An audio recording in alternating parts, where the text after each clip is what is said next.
Ayun, nagsimula na yung ano, ang snow dito sa amin. Medyo malakas na, unang araw pa lang. Pero lalabas tayo ngayon. Mga pala yung sasakyan natin. Di pa nga pala tayo nakakapalit ng ano, ng winter tire. So naka all season ako. Pero ano ito eh, ano, may naka-indicate naman dito na MS, ibig sabihin mud and snow. So pwede siya sa ano, sa snow. Pero hindi ko pa siya natatry.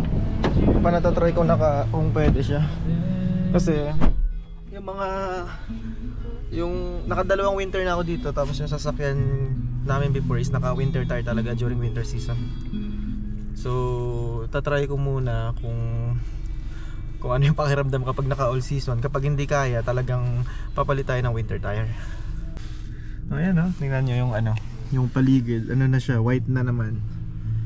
Yan, white na ulit. Bali dito na naman tayo sa season na mahirap, malungkot, kasi kapag winter wala nang ano, wala ka na ibang makita kundi puro puti na lang yung paligid, kaya medyo nakakalungkot. Tapos malamig.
Karating na nga pala kami dito sa outlet. So ito, dito muna kami pumunta sa Bass Pro Shops Outpost. So titingin-tingin muna tayo dyan sa loob. Tara na. Diyan muna tayo pupunta ngayon.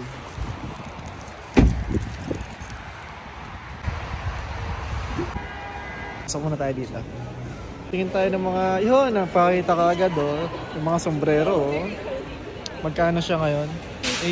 $8.99 lang. Anong kulay ba maganda lang? Ito, pambabae, kulay pink.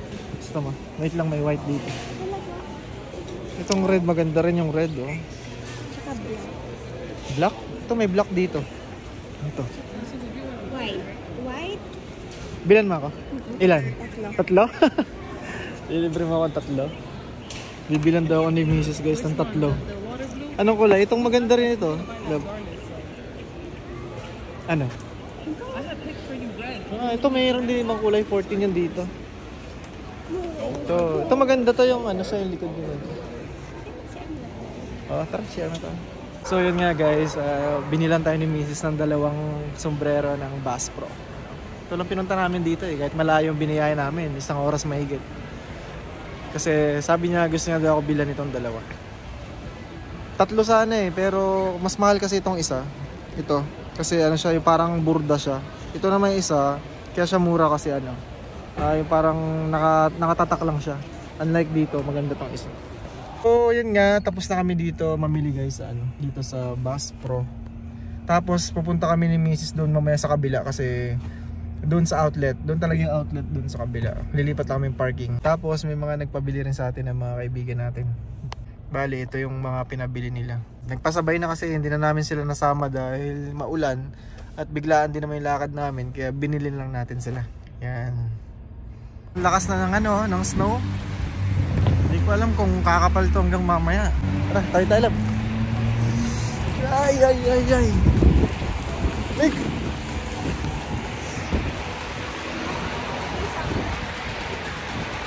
makapal na yung snow. Malaki na yung mga patak niya. Pero dito pa rin kami. Walang tao. Konti na yung tao dito ngayon. Lamig! Lamig! Ganda. Malamig nga lang. Pero kung hindi umulan ng snow ngayon, sigurado maraming tao dito.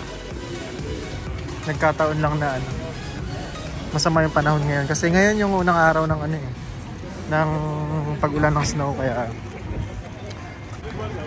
tuwan-tuwa sila, alam eh. Mga pala yung lugar dito guys. Ito yung outlet. Wala tayong kaaga, walang pila kasi walang tao masyado.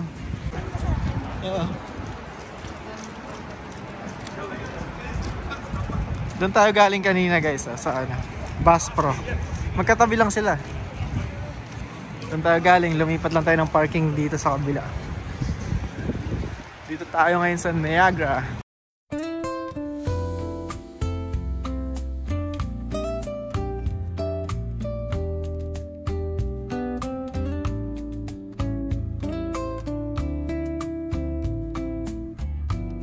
So yun, pauwi na tayo. Makapal na yung snow. Akala ko hindi aabot ng ganito kakapal. Hindi kasi tumigil yung yung pag-uulan niya. So may mga sasakyan puno na ng snow. Ito sa atin. Dito tayo. Puno na rin. Papaano tayo nito? Papainit muna. Lamig. Yung salamin natin punong-puno ng snow. Pinisan nga natin. Wala tayong makita. Ganun na agad siya kakapal. Pwede na magalo-halo. Grabe Pwede na agad kakapal yung snow. Okay ka lang.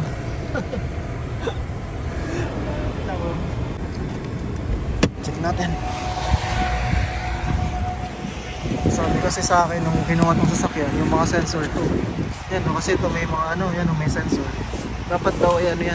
Itong mga sensor ay hindi natatakpan ng snow. Yan.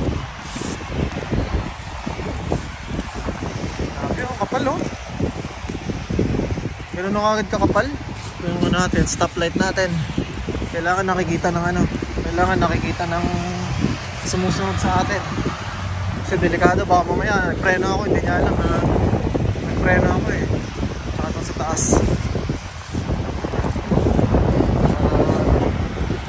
Plate number natin, kailangan laging nakikita to.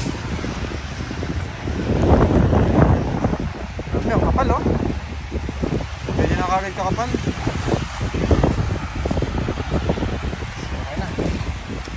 Sa harapan. Okay na. Kasi yung mga sensor kanina dyan nagwa-warning dahil na-block sila ng snow.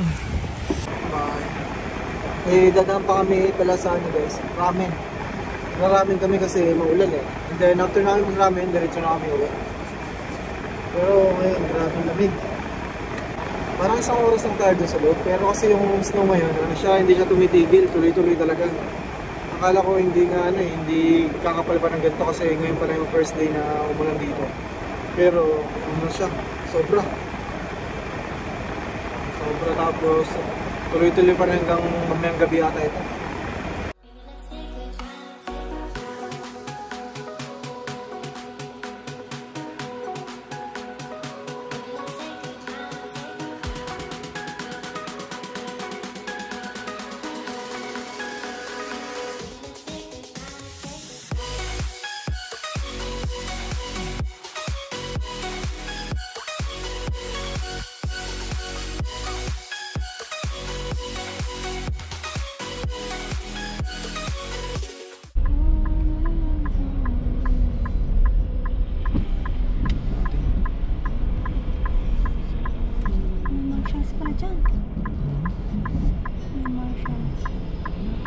Ito pa tayo dati?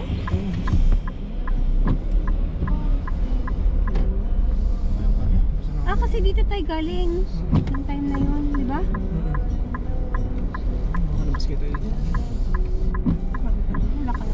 Your destination is on the right. So yun guys, nandito na kami sa Kingston Ramen. Ramen muna kami bago umuwi. Grabe, sobrang kapal ng snow sa labas. Ang hirap mag-drive. So sana makauwi kami ng maayos mamaya kasi padilim na. At ayun, kumakapal yung snow kasi nga hindi pa tumitigil hanggang ngayon. Bali, from here, mga 45 minutes pa babiyahin namin pa uwi. Kaya good luck sa atin. So yun nga, nilantakan na namin yung gyoza at sa takoyaki kasi gutom na kami. Nantay pa namin yung ramen. So ito na yung ramen natin. Wow, sarap. Ito in order ko yung shoyu. Ay, silent. I'll show you. Ay, pareho lang din pala. Kain muna tayo guys. A few moments later. Tapos na tayo mag-ramen. Tapos tingnan nyo guys yung snow, oh. Sobrang kapal. Kasi sobrang kapal niya. Ah, wait. Kapal, oh. Ay.